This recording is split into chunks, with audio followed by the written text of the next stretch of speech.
Happy afternoon, everyone. So I think, John, you win the prize for longest distance travelled coming from the US. I thought I was bad coming up from Melbourne, but that's a long way to go. So thank you definitely for making the trip out. So we've got John Green, who's going to be talking about bug bounty programs from a vendor perspective.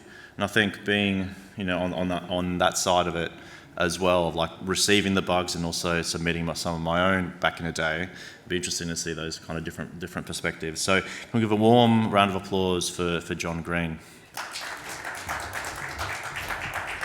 All right, 2:30 on a Friday. So this is the hardcore group, and three of them are my coworkers, and so you don't get credit for showing up. But thank you for being here. This is going to be a talk about bug bounty programs. I started our first bug bounty program as part of when we were still Aruba Networks, maybe 10 years ago. So, and my team still maintains the bug bounty program today. So I've kind of seen what works and what goes wrong, especially, and what upsets researchers. And that's kind of what I wanted to talk about today a bit. I should point out Hewlett-Packard Enterprise split off from HP like 10 years ago. So we're not going to talk about printers and PCs. We don't make those things. It's still 10 years later, people don't know that. I want to first thank the organizers for letting me be here. You know, as an American these days, in the past 2 months, our government has sort of started to not be very respectful to people who are our friends. And so I never know when I'm going to get disinvited from somewhere or maybe just blocked at the border. And coming to Australia, I try to get over here at least once a year, sometimes more often. And so this was a really good excuse to get me over here. There's two delicacies that I can get only in Australia. Like, you can get it outside, but you guys save the best for yourselves here. And one of those is Barossa Valley Shiraz, and the other is Vegemite. So, and I've never had them together, but now that I see the picture, maybe something to try. Motivation for this talk. I think from the researcher perspective, participating in a bug bounty program, they see someone like us as a big, huge company with sort of lots of corporate offices all over the place, and essentially unlimited money, and probably not a good understanding of security, probably not a good understanding of our own products that we sell. And we sort of get hit with this mentality of, well, you guys pay up because I found a bug in your product, and that's what you said you were going to do. And the reality is, you probably will get paid. So to answer the question in my title, but it may take longer than you expected to, and it may be more of a frustrating process than what you were expecting. And so that was kind of the motivation for putting the talk together, to say, well, here's some of the things that make this process slower or somewhat more complicated than it might need to be. Let me start with why companies have bug bounty programs. And there's kind of three big reasons that we see it. One of them, and probably not the good reason, is to buy people's silence. And having been in this industry for a long time, there are times when you saw companies where a researcher would submit something to a company before the era of bug bounty programs, and the reply comes back from the legal department, and it says, cease and desist, you're hacking our products, you're committing a crime, we're going to sue you if you ever speak of this. Just a really hostile approach. And I think those types of companies with those types of leadership in legal, when they see bug bounty programs, they say, here's a good way to sort of enforce this, because a researcher who signs up for the bug bounty program says, they agree to not disclose information that they're submitting through the program. So that's like the worst reason to start a bug bounty program. But we know of companies that do that, and they tend to be sort of very legal driven let's protect ourselves that way. Another one is really inadequate in-house quality assurance, especially in the area of security. And let's face it, it's not easy to hire good testers. And if you start to put security skills on top of that, especially vulnerability exploitation, that's even more difficult to hire for. And so there are companies who will start bug bounty programs because essentially they can't test it themselves. They know that they have a problem.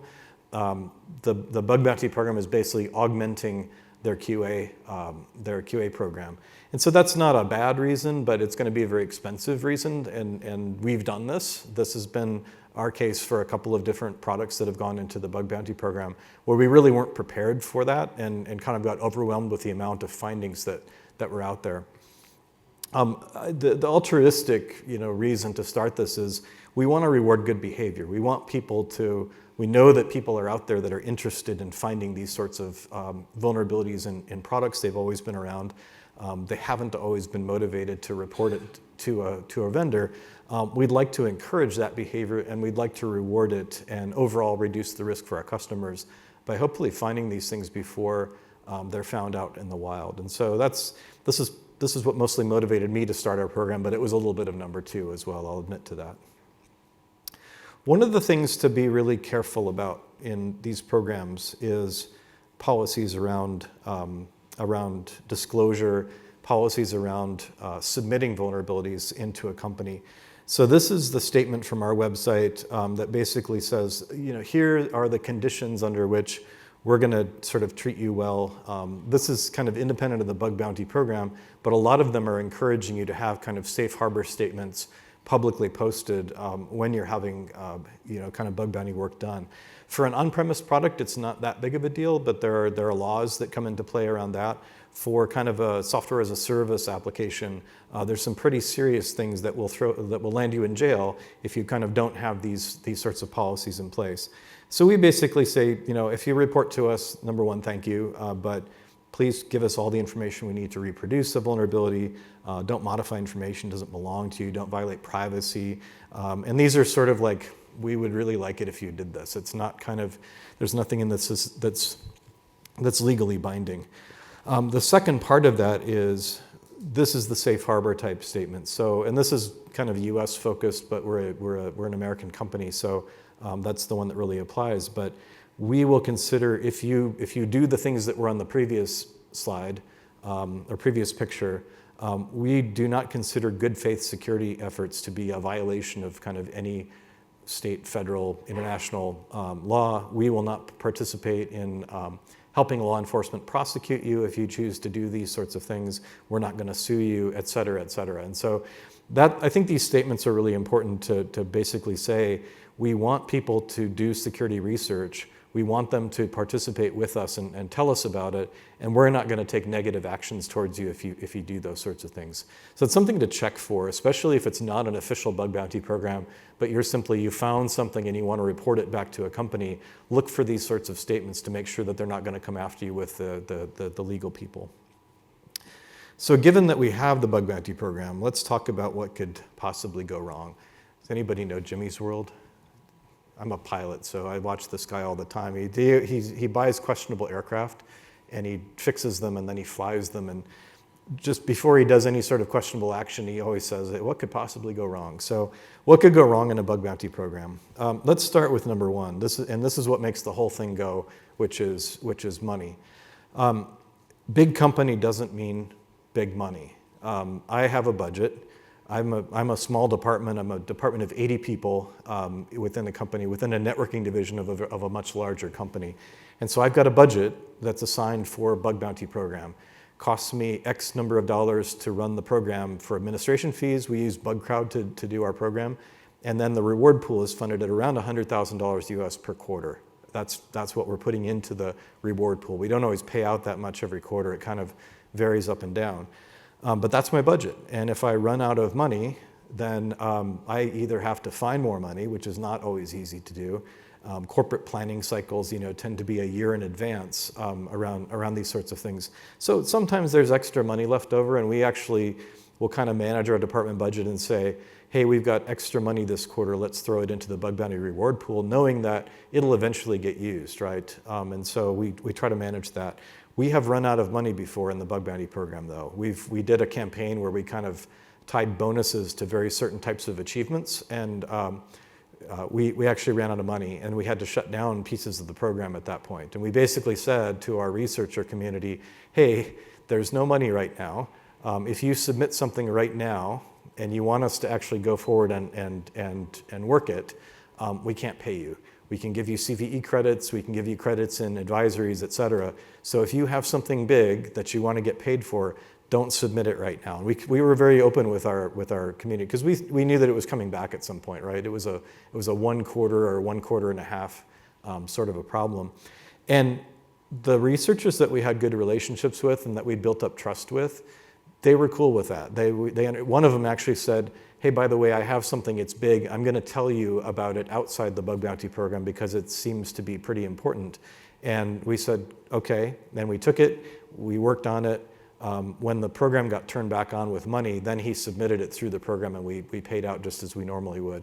That doesn't happen if you don't have kind of a good relationship with the researcher community and trust built up over lots of time.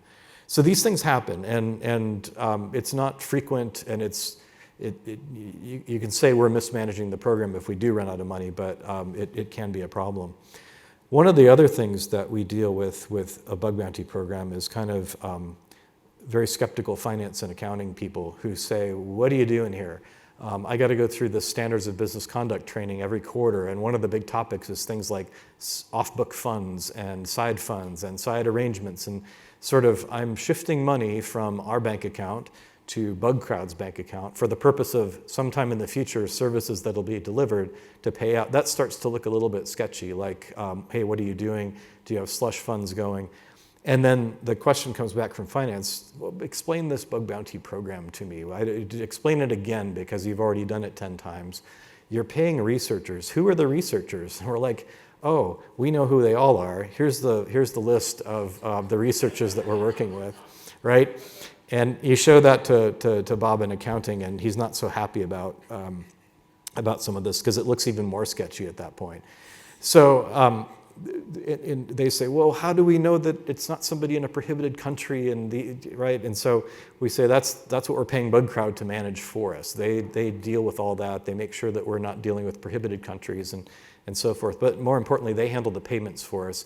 We don't know who these people are. We know who some of them are, right? Because we have good relationships again, or because they use their names as their login. But by and large, we have no idea who most of the people that participate in our program are. We just kind of have this semi-trust relationship out there. So that's overcoming like the first thing. Money is kind of the big issue. A well-managed program tends to, we kind of have it tuned in so we know how to work that. We tend to keep the reward pool full enough that this doesn't become a problem, but it can be. The next big challenge is replicating findings. So we get some submissions that come into the program that are very easy to replicate. In fact, the BugCrowd sort of triage people do it for us.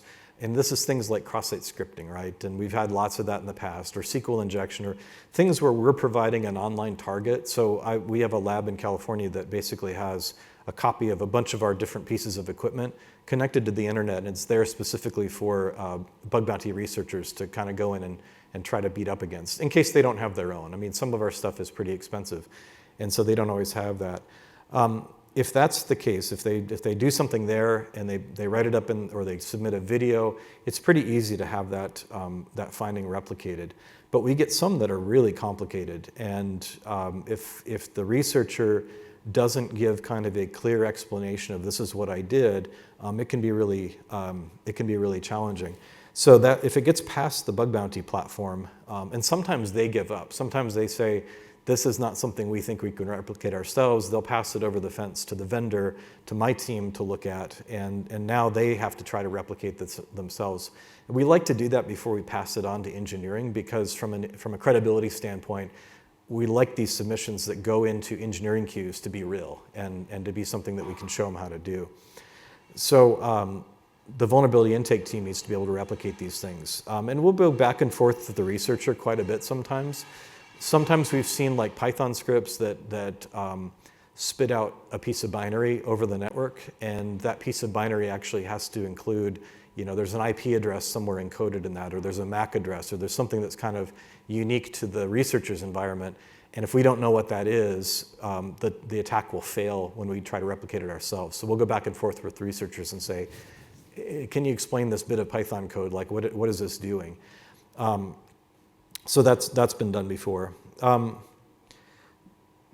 There's a lot of back and forth, and it's really, we're not trying to push back on the finding. What we're really trying to get is our interest as a vendor is we want to fix this thing. And so if we can't replicate it internally and we can't get engineering to replicate it, it's going to be awfully tough to get it fixed. Some of the researchers just absolutely lose their minds at this point because they think we're trying to cheat them. And so I'm going to go through a story of one such example. This is what I got as a, this is a guy who, he used, number one, he used code names in his findings, like each one had a code name that he used. But we asked for kind of proof of, and the proof, what he was trying to show was cross-site scripting. If you went to the login form of a Ethernet switch and you put in JavaScript code as the username, that would get sent into a log file. And that was legit, we saw that. And then somehow, magic would happen, and that code would execute at some point when someone viewed the log file. That was the part where we were stuck. We said, we can't actually get it to do that. And he sent us this screenshot with everything kind of redacted out for security reasons. And we said, okay, how did you do this? And we kind of went, it was a long process of back and forth. We thought this was a promising relationship to build on. The guy was like an InfoSec professor at a university, and actually talked to him on the phone and just trying to get, how did you do this? Because under no sets of configurations that we can figure out, can we get the script code to actually execute and do what it did on this very cryptic drawing that he gave us. And at the end of this, he sent me an email, and I don't know if you can read that in the back of the room, but basically he went completely unhinged with us, and he said, not gonna lie, you're going from smarmy and patronizing to exploit begging me is pretty amusing. So number one, the term exploit begging, right? I'm the vendor of this product. I want to fix the thing. I'm not asking for his exploit code because I want to go and use it against him or to sort of beat him to getting a CVE issued in my name. We're trying to fix it. And so this approach was just bizarre. Once again, you come at me with hostility and back off when you realize you're wrong or maybe out of your depth. I sat and actually thought about it for a while. I'm like, am I being a jerk to this guy? And ultimately decided, no, probably not. And then we talked to some other vendors. There's kind of a first community with vendors and product security and stuff like that. They said, oh, that guy, yeah, we know him. He does this to everyone. So I basically, at this point, he was kind of becoming abusive with my team. And I sent him a note and I just said, we're not going to talk to you anymore. If you want to submit stuff to us, we'll read it. And if it's valid, we'll give you credit for it in CVEs, but we're just like, I'm not going to talk to you anymore. And that didn't go over well, but it is what it is. Funny part, that later that year, he submitted this as a talk for DEF CON, and guess who's on the review board for DEF CON submissions? So that came in to me, and I'm like, and I put like, doesn't seem like this can actually be done. Can we ask him for proof of the exploit? And he did the same kind of thing. So needless to say, he didn't get into DEF CON that year. Anyway, this is a rare story. Like most of our research community doesn't have this sort of a problem. We don't have this sort of experience. We have a good experience with almost everyone. And they may get frustrated over the amount of time it takes to do things, but not to this degree. So fortunately, it's rare. The next phase for us, if we can replicate it in the vulnerability intake world, we've got to get developers to understand so that they'll actually fix it. And problem number one for us is finding the right developer. We've got some pretty big products with something like 4 million lines of source code for our Wi-Fi products. And it's broken down into different modules. And it's not always obvious when a bug comes in, like which module is this in? And so, nor is there a place to go to just say, I need to submit a bug like in general. If you do that, it's going to take ages because somebody has to pass it around to the next guy. So finding the right developer can be the very first challenge.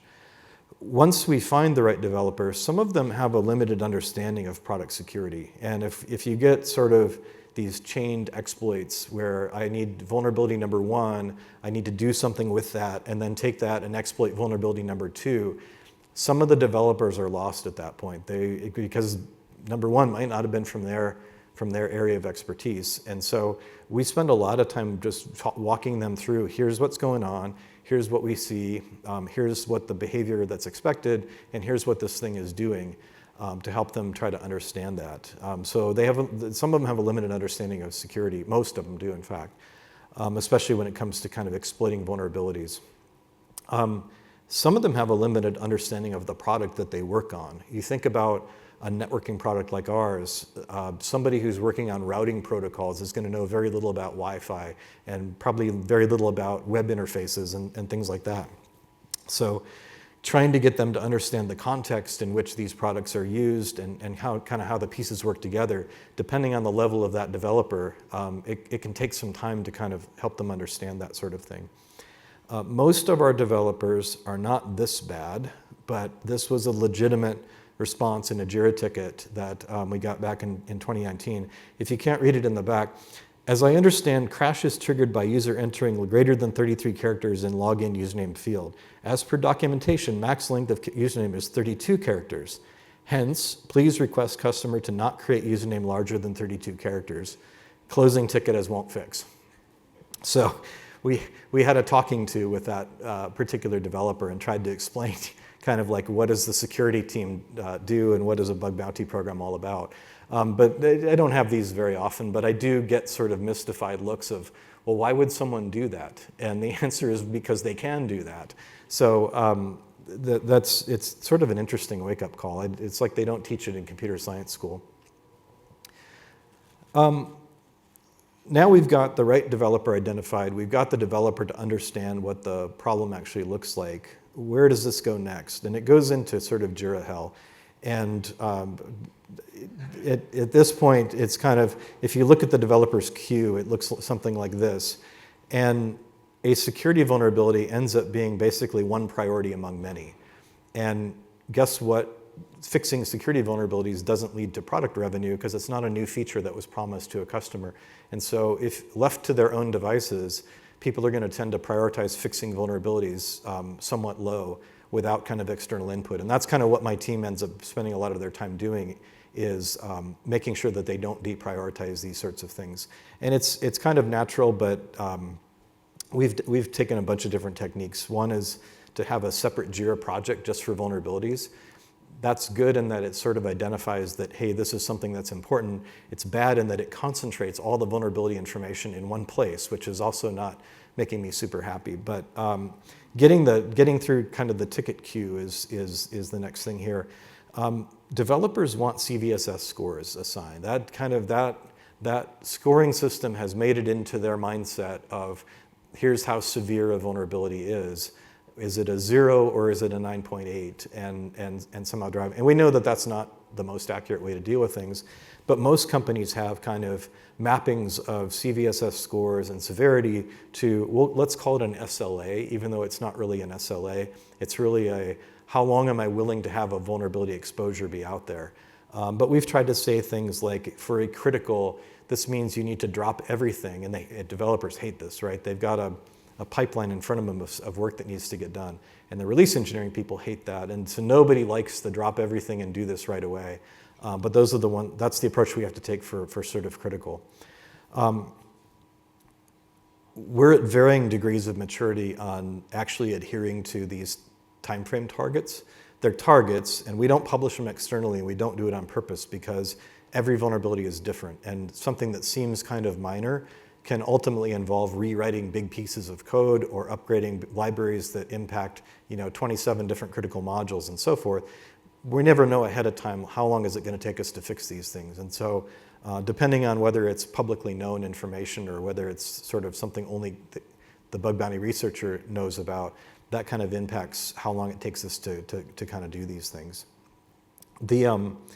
The type of vulnerability and where it's located also matters in this. And so we kind of have three categories. We have on-premise products. And so this is things like Ethernet switches that go into your wiring closet or Wi-Fi access points that are up on the ceiling, et cetera. They're things that are under a customer's control. And so the fix path is basically build a new firmware image, post firmware image on the website, send out an advisory, get customers to download that firmware image, and then install it. And that takes kind of one pathway. We run software as a service for different offerings. That's a little bit easier because it's under our control, and so we can kind of push fixes into production and kind of take care of things much more quickly. And then final one is infrastructure. We have a bunch of just our IP space sits in our bug bounty program. And if you can find vulnerabilities in our own infrastructure, and this would be things like our customer support systems that are internet facing, or software download portal, or just kind of anything you can find that's open to the internet, report that. That's obviously different as well, because that can be usually a configuration fix, and it can be done. And so the second two categories tend to be very quick in terms of taking care of it. But that first one, which is the bulk of what we deal with, actually, that can take some time. So once we get that vulnerability fixed, are we done at that point? And here the answer is no, we're not done. And the reason is things like end-of-life schedules and different software builds. So we sell, for example, Wi-Fi to universities with 50,000 students, and they have something like 100,000 Wi-Fi access points on those campuses. And when they want to run a version of firmware, they go through kind of extensive internal testing and qualification. It's not just universities, lots of companies do this. And they say, right, this passed all of our tests, we're going to load this, and we're never going to upgrade it unless we're forced to again. And the only thing that we're going to take from you is bug fixes. Don't send me new features, because then I have to qualify those new features. And so we have, on the right side of the screen, we've got all these different release version numbers of software, and we're maintaining them simultaneously. Probably not all of those right now, but probably at least 6 of them are being maintained actively. And so those software branches are supposed to only get fixes going into them, no new features. And so somebody will have standardized on version 8.10, and they're going to stay with 8.10 dot whatever for a long period of time. And so we end up maintaining those things for a couple of years usually. In the case of end of life, if we end of life a product, if we end of sale it, we guarantee that we will provide software fixes for the next 5 years for those products. Not every fix, but security fixes are explicitly included in. We will patch security vulnerabilities for the next 5 years, even for end of life products. That ends up being a whole lot of plumbing from a development perspective to make sure that when I check a fix into the main branch of software, I then have to patch it into potentially 6 to 8 other branches. And then we've got to queue those for testing and for release and get all those things out there. And so from the point that a bug is actually fixed in that main branch of software to when it's checked into all of the branches, released, posted on the website, that can take a while. And that can take 2 to 3 months sometimes. And again, depending on the criticality of what that vulnerability is. If it's a critical, we'll upend all of this and just try to rush it out quickly, depending on kind of the testing needs for that. But it can take quite a bit of time. This is probably the most frustrating thing for people, because the researchers are looking for that disclosure to come out with a CVE number with a credit to that researcher. That a lot of them are kind of, yeah, the money is good, but what I really want is the CVE credit. And so the waiting here, and we'll get pinged by researchers through the bug bounty platform and saying, hey, when's it coming out? Hey, when's it coming out? Yep, 3 more weeks, and then we'll have it, something else goes wrong. So that takes a while. And the reason that we do that is when we do disclosure, we kind of want it out there, and we want all that information at once. We don't want somebody in a state where, hey, I run 8.8 and I'm still waiting for the patch, and we've published that there's a vulnerability in 8.8, but they don't have any way to fix it yet. And so that's why we kind of wait till the end. The final thing here is then going to disclosure. So we'll publish vulnerability advisories. Not every vendor does this for bug bounty. Again, there are vendors who have bug bounty programs where they say, I want to buy your silence. And so they'll fix things silently and push them out and never give credit back to the researchers, kind of never close that loop. And that's within the terms of the bug bounty program. There's nothing that says you have to do public disclosure. We do. And we ask people, do you want to be credited? Most people say yes, not always with their real name. But you can see in the highlighted part here, we said this was reported through our bug bounty program. Here's the username in BugCrowd of the user who reported it, and there's the CVE. And then there's some backend work that we have to do to report the CVE up to MITRE and things like that. So are we done at this point? Because what often happens is somebody says, okay, good, you've done disclosure, I've got the credit for it, cool. I want to go speak at a security conference in Gold Coast, Australia about the vulnerability that I found. They have to come to us for permission to do that as bug bounty participants, right? That's one of the things they sign up to in the bug bounty program is to say, I guarantee not to speak about this publicly, any details without permission from the vendor. And so they'll come and ask us and say, we want to do this. And we say, hang on a second, we want 60 days to go by from the time that we do disclosure until the time that there's sort of details about this. So what we've published here in this is just to say, there is an arbitrary file write vulnerability that exists. We don't give you details of what it is, how to exploit it, where it is. We try to give you some workarounds, but we're going to be very general about that because we don't want to provide a roadmap to an attacker to use this against people who haven't patched it yet. So we're very general in this.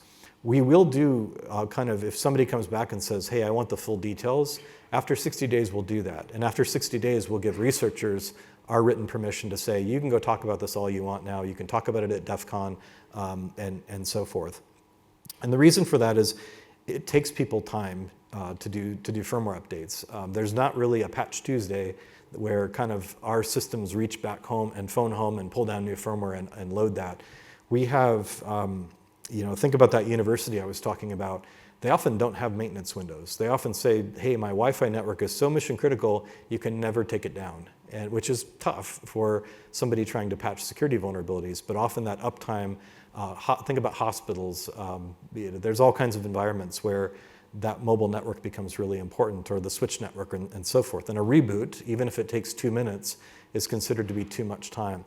So we try to provide some buffer room for our customers to actually apply those patches, to actually take the firmware updates and so forth before we kind of have full disclosure of how this thing worked. We like the full disclosure, to be honest. Like, it's fun for us as security professionals to see how people were clever and how they broke our system. And sometimes we were stupid about how we wrote the code, and that's okay as well. It's a team sport. So I'll end just with a few pieces of advice from the vendor perspective for people who are participating in these bug bounty programs. Number one is read that vendor's disclosure policy. Make sure that they have, let's hope that they have one, because not every vendor does. If you are a vendor, that's my advice to you, is have a disclosure policy and have a contact published on your website so security researchers know how to find you. Number two, we kind of talked about this, but provide as much detail as possible. And very often we find with researchers, they've had their head in this for weeks and weeks and weeks working on something, and they kind of think that everybody else understands all of what they went through to get up to that disclosure point. If you just saw your submission and you knew nothing else about it, would you be able to understand it? That's a good litmus test for is this going to be a good submission or not? And again, the bug bounty researcher platform people will help with these sorts of things, but that's a good thing to look at. If you're doing coordinated disclosure, and that's kind of where, hey, I found a bug in the Wi-Fi spec, the protocol itself. We've had these before where now AUSCERT and AUSCERT and other certs are involved, and there's kind of like 37 vendors that all have to be coordinated. None of us can do disclosure before a specific date and time. Just expect more complexity. Often, and make sure it's actually happening too. We've had researchers think that they're doing coordinated disclosure and they screw it up, like forgetting to give a time zone for when this disclosure can actually take place. And somebody jumps the gun by 8 hours and that sort of thing. So pay attention. The coordinated disclosure is always going to be more complicated. Work with one of the national certs if you can for those sorts of things. The final one, and it's a general one, but if you're participating in these sorts of programs, figure out why you're doing it. What motivates you? Is it making the world a better place? Is it because you want to get paid? Is it because you're trying to build your career and you want the CVE credits, et cetera?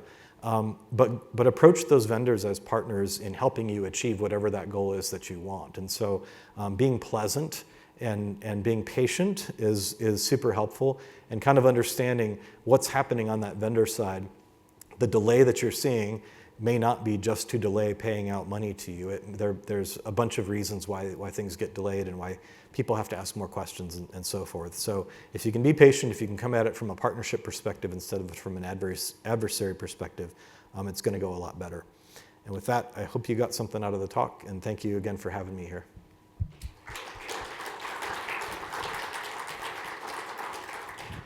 Thanks, John. It was quite eye-opening, kind of seeing how the sausage is made on the back end sort of thing, Scary. right? Right, we've got a few questions in the app, so thank you for those submitting. I'll go through the first one. So, what criteria are used to decide if a reported vulnerability is eligible for a bug bounty reward? Yeah, we try to have that in the scoping material that's kind of up on the, for us it's BugCrowd again, up on that website. We tend to exclude very little from the scope. There are kind of some very basic things like clickjacking that everybody seems to want to report, and it's not real. And there's some other things, password policies, things that are configurable, but most things are within scope. Now, figuring out what the severity is, in our case, BugCrowd provides some really good guidelines for that. So they'll say, you know, SQL injection of this type of that's unauthenticated tends to be like a P4, depending on what's in the database, of course. SQL injection from an authenticated perspective, where you already have to be an administrator, might be some lower severity. But they provide a lot of those kind of guidance, and so we basically sign something that says, yes, we agree to adhere to their recommendations. And it works pretty well. They've got a good pulse on the overall bug bounty industry, and I call it an industry at this point, but that's kind of what it is. So that's the starting point. We will do things like we'll give bonuses. Like we have an open thing in BugCrowd that says, if you can achieve a privileged administrator level position, starting from just being a user on a network that our equipment is serving, that's worth X dollars in bonus. And so we can add additional on top of that, but otherwise we basically adhere to what the bug bounty provider has figured out. Yeah, fantastic. We've got a few more questions, and we've got time as well, which is great. If multiple people reported the same findings, how would you deal with the situation in terms of payments? Yeah, that one is another. I forgot to include that in here, but duplicates is a big deal. Normally, the bug bounty platform people, the triage folks that in our case, BugCrowd, will do deduplication for us. And so if something comes in that it's already been submitted before, or it's already been fixed before, they'll reject that before we ever see it. Sometimes we get, and what we use to judge that is, if it does end up in our queue, is to look at it and say, is it the same code change that has to be made to fix both of these? If it is, then usually the first one in is the one that wins. There are people who try to game that system where they'll get 5 friends together and they'll all submit it at the same time, hoping that everyone gets paid.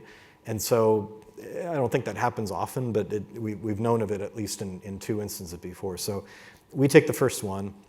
If it's a low dollar amount reward, we might just pay out both because it's not a big deal to us. But if it's a higher end reward, then it's going to be the first one that comes in.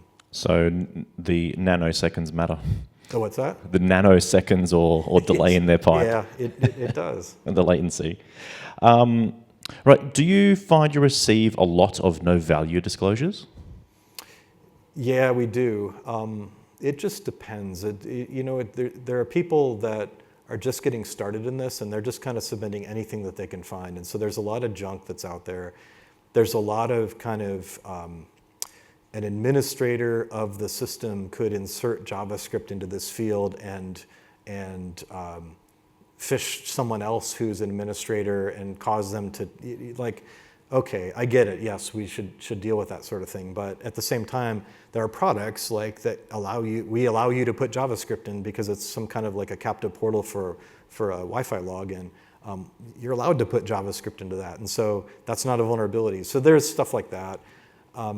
The better submissions these days are people who understand networking, because that's our product space, and understand kind of how the products are used.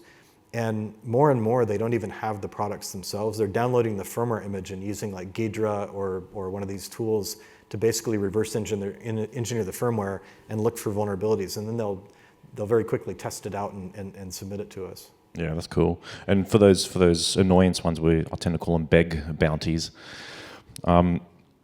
So one last question. It's actually a good one. What advice would you give to a company that is hesitant towards a vulnerability disclosure program due to the perception that it might be encouraging attacks? I get that a lot, and I especially get it in our software as a service operation where people will say, well, you're encouraging people to come in and attack our infrastructure. And my answer is always, people can attack our infrastructure anyway. If it's already out there, they can do this. Having this type of a program in place encourages, I can go sell it to the Russians and get paid that way, or I can go to the vendor and do a good thing and get CVE credit for it and get paid for it. How do we encourage people to do that? So usually my answer to people who are nervous about that is to say, yeah, but it can be done anyway. I'm not, like, me putting up a bug bounty program isn't encouraging people more than just having a site that's on the internet. And so I would rather know than not know. Yeah, it can be a difficult conversation, depends on the maturity of the organization as well, right? That's all we have time for, and can we give a warm round of applause for John? Thank you. And is this your first time in Australia? Not in Australia. First time at this conference. Oh, there we go. Well, I hope you enjoy the rest of your trip here in Australia.